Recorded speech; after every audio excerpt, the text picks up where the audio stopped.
Chapter 29. The Legend of Trishira. Om Shri Ganeshaya Namaha. Mudgalacharya continued his narration of the fascinating legend of the glory of Durva grass and how Gajanana was content. One day, Yogi Narada visited the palace of King Janaka. He accepted the warm hospitality from the king and said to King Janaka, "You who are a profound devotee of Gananayaka are blessed. Ganadhyaksha, bound by your devotion, will fulfill all your desires." Hearing Narada's words, King Janaka, who was well versed in yogic knowledge, laughed and said to him, "O Brahmin, it was Yajnavalkya who had imparted the knowledge of the well-known yoga, which is peace-bestowing as well as bestowing auspiciousness. He had mercy on me and had initiated me into the Ekakshara mantra of Ganesha as a means of attaining siddhis. He then departed.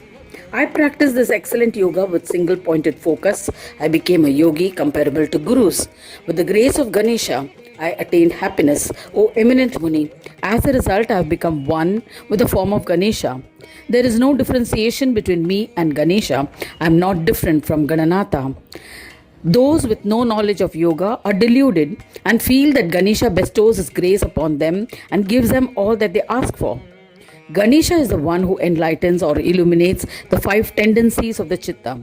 So he is Chintamani, who resides in our hearts and creates these illusions as his divine place. Therefore, O Yogendra, how can I, Janaka, exist as different? How does the question of bestowing grace arise when we are one and the same?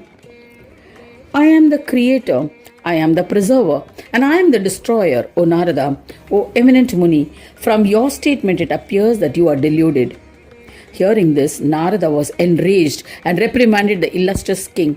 "O Rajendra, you are conceited, your body is mortal, then how can you be the form of Ganeshwara? You are corporeal and have become deluded. Ganesha is divine, he is incorporeal. Vedas state that he is Brahmanaspati, the Lord of Brahmas. He has absolute authority over Brahmas. The bodies of yogis cannot have such a power, O ignorant king.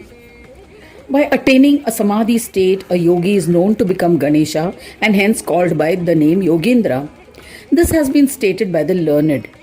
Though he is a yogi, it is his state that man is endowed with a body, and the powers of his body is like any human being. You became proud of the knowledge attained through yoga, O Janaka. By the grace of Gajanana, your pride will be destroyed."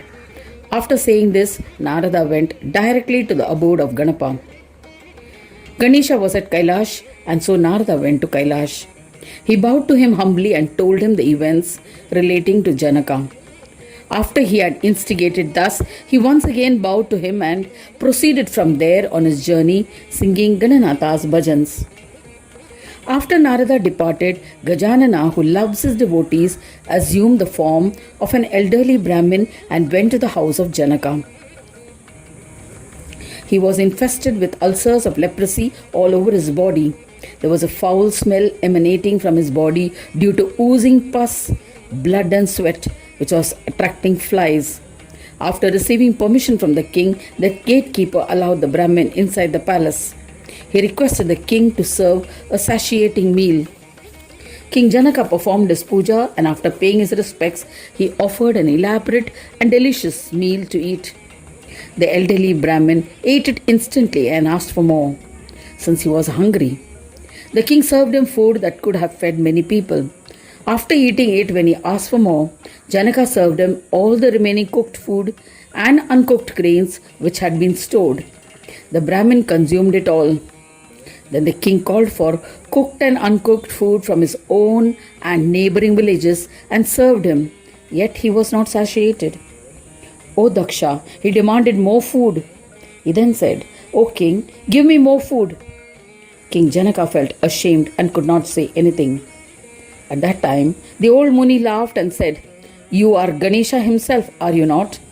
Then how is it that you have become so powerless? Gajanana is the doer, the non-doer, and the power to do. Why are you so quiet, O king? You have become deluded and conceited from the knowledge of yoga. You appear an ordinary man and do not appear to be Ganesha." Saying thus, Ganesha, who had assumed the form of a Brahmin, left the royal palace and entered the streets of the town.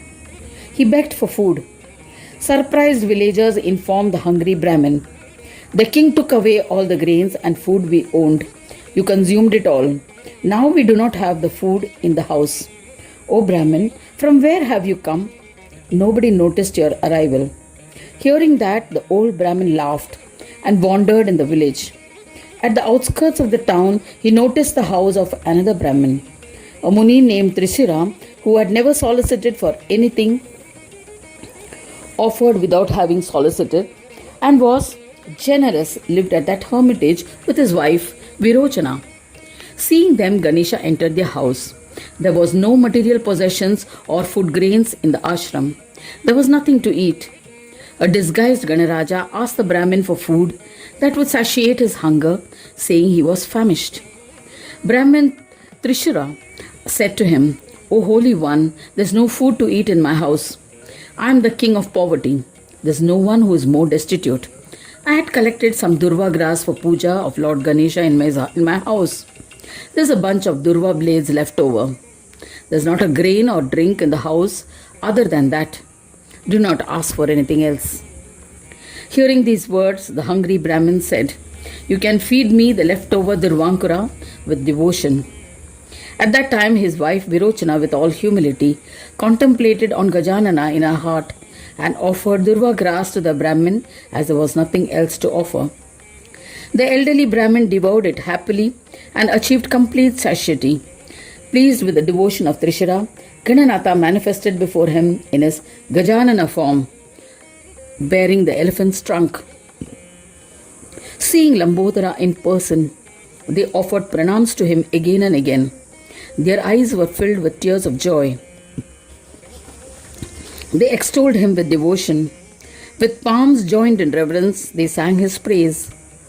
Virochana and Trishira extolled, "We pray to Ganesha and bow to the beloved of all.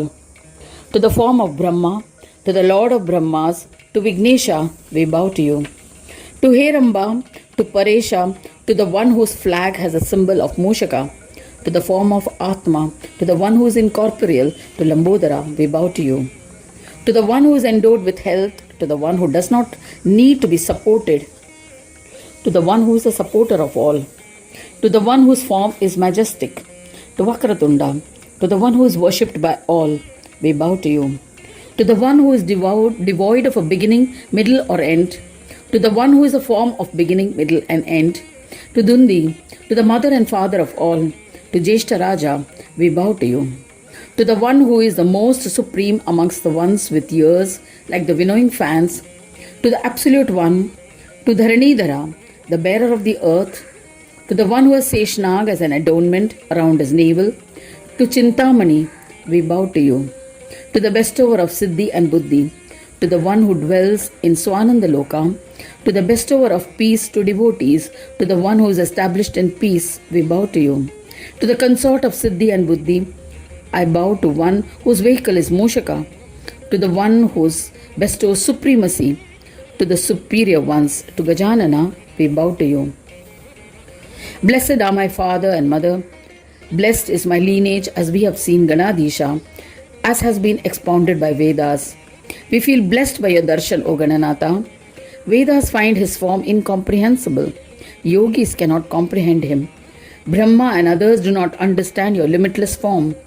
Gajanana can be obtained only in peace. There is no doubt about it. O Gajanana, you are the supreme divine and yet you have manifested in our home and blessed it. There is no one as fortunate as me in this whole universe.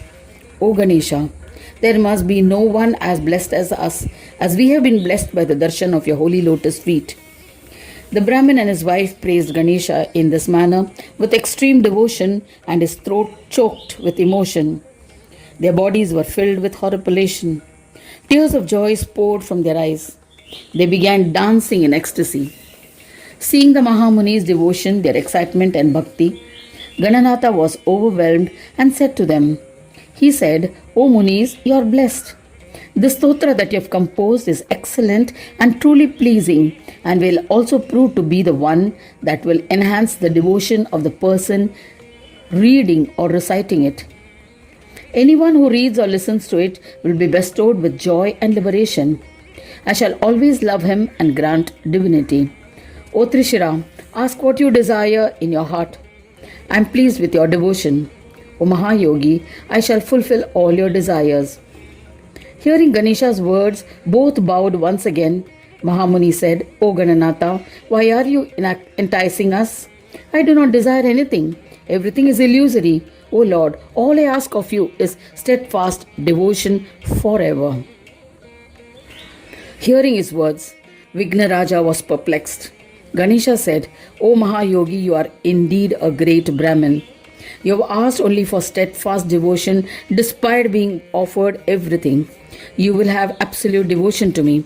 I will continue to bless your lineage. Granting these boons, Gajanana disappeared. Trishira was grief-stricken by his disappearance.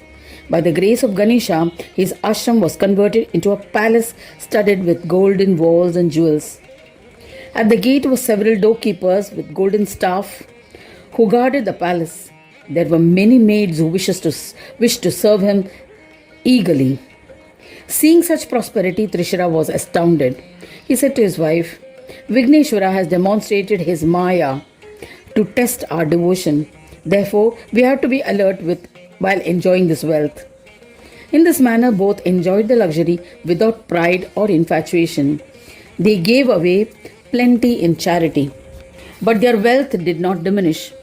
They were wonderstruck as their prosperity was undiminished. Such was the grace of Ganesha on the Brahmin and his wife. O Daksha, I have narrated in brief the glory of Durva grass. Durva is joy-giving to Ganesha and is also a bestower of all siddhis. Innumerable universes exist in the innumerable hair follicles that exist on Ganesha's body. Innumerable Brahmas live in them. When Vigneshwara is satisfied, all of them are satisfied. The feeling of joy and satisfaction cannot be described by anybody. That is why there is nothing comparable to Durva in the three worlds. This glory of Durva is immeasurable. Anyone who reads or listens to this narration shall be blessed with joys and liberation. Thus ends the 29th chapter titled The Story of Trishira in the 5th Khand of the Purana Upanishad, Srimad Mudgal Puran, describing the legends of Lambodara. Dedicated to Sri Gajanana. End of chapter 29.